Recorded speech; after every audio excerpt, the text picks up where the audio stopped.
All right, so we're going to jump out of here.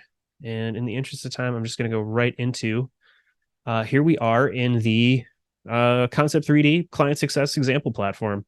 And I am logged in here as an event admin. I'm not in my platform admin account. So it's only going to show me the kinds of things that I will see as an event admin. So right here, again, to reach the admin dash, you just click your profile icon and select administration. And then here we are. Again, this should look familiar. This is the same event admin dash that we saw in that screenshot here. And again, if I click on this, I'm going to see those options for adding an event, adding a conference, if there are any pending events to be reviewed, as well as looking at the live events on the platform anywhere. Again, the places to add an event here are right here in this option menu here, right above your manage events components, and then right here at the top, lots of different ways to either reach your events or even view the live calendar. So we're going to take a look now. Again, I've set this up earlier, so we're going to go here. There's a pending event here. We're just going to click on pending. And again, now we're in the pending queue. So there's only the one. And again, if I want to approve or reject this right here and now, I can do that. Or if I click review, what happens now is it loads a preview. And you'll see a little pop-up here that says, hey, info, this is currently waiting for admin approval. That's me. I'm going to go ahead and review this. Now you'll see this is kind of using just this generic photo here. It's being presented by Languages of the World group, but Arcade Classics Night. Not a ton of information here. We see they've added some tags. There is a fundraiser event type applied to it. It's targeted at students. If I like this, I can just go ahead and hit publish here. I can hit publish and close if I just want to move on with my day after publishing this, or I can click reject. Now, if I click reject, it's going to open up and say reason for rejection. And you can provide whatever information you'd like. Not enough information. And then you can send this and you'll get an indication that something was rejected. And if because I'm the admin that is signed into this and I kind of just rejected my own event, I now see when looking at this event, this was ejected by an admin, not enough information. So this has been rejected. If you were to publish it, it would go back live. However, we can just close out of here. And then this should be refreshing at any point in time. And see, there you go. Now no more events are left to moderate. You can always search by pending, rejected events. If I wanted to take a look at that again and say, hey, what kind of events did I reject? And maybe I didn't mean to. If you search by rejected events, this event wasn't deleted. It's sent to the rejected events kind of jail. And this is where it lives now. Because if I were to go in here and say, you know what, this is rejected, I'm going to unpublish it. And now we've just went ahead and published it. So now it's a live event. And if we click on view event, ta-da, now it's just published like a regular old event. So if you are in an event listing that you have the ability to edit as an event admin, if you scroll down to the bottom here, you're going to see these event tools. And you can either edit the event, which is going to take you to the public event listing, which it's showing me because this is an event that I own. However, if I did not own this event, I would only see this one, which says admin event editor. So if I click that, now I'm in the admin dash again immediately, and I can just edit this event right away.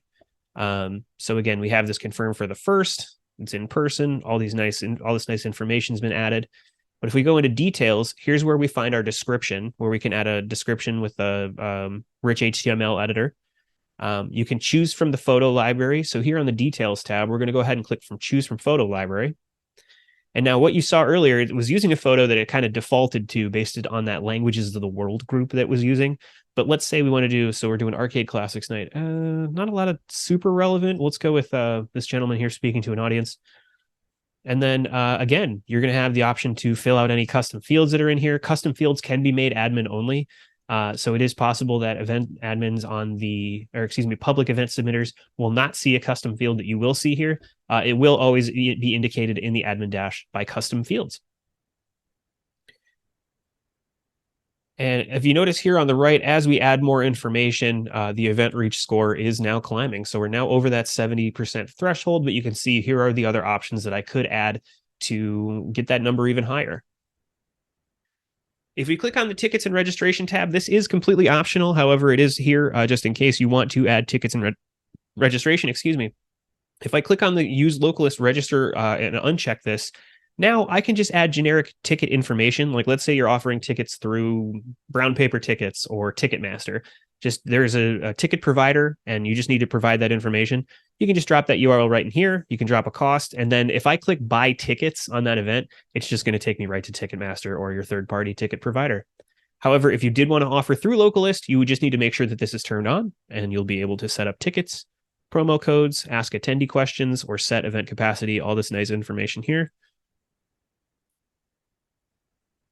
Right here, you have the option to edit your user engagement. So whether you want them to post comments and photos, allow them to mark themselves as interested, to allow people to see who has marked themselves as interested or has bought a ticket. And again, event insights, that has to do with the information that's sent after the event, kind of looking for scores, reviews, photos, things like that. And again, you have the option to turn those things on and off right here from the admin dash. Lastly, the publish tab. Again, here's where we're going to find those other items that I mentioned. So the visibility on your, the visibility of your event, public, unlisted, and restricted. Selecting restricted does open that additional menu where you can select to only have it show up in certain places, but we're just going to make sure this one's public. For your status, again, here's where you would be able to add it as canceled, postponed, or sold out. So if this was suddenly postponed, now saving this, we didn't edit any of the basic information, but now we're going to see that front end is edited to say postponed. Although we're just going to move this to live. Lastly, for in-calendar promotion, here in this dropdown for featured, you're going to see all of the channels that are created on this platform that have the ability to show a featured carousel. So for this, we have 3 different channels that are set up with a featured carousel. The C3D CSM is the homepage, the volunteer opportunities page, and then the sports channel. If we wanted to include those there, we're just going to feature this one right on the homepage.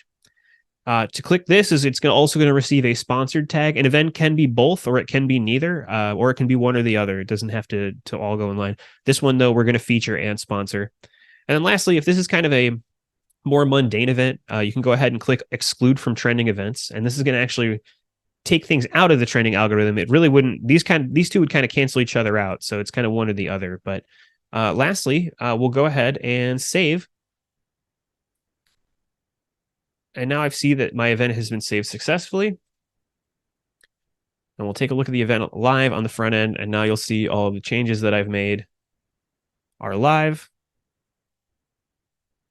And again, if I ever wanted to make any new ones, I can just click Admin Event Editor and jump right in.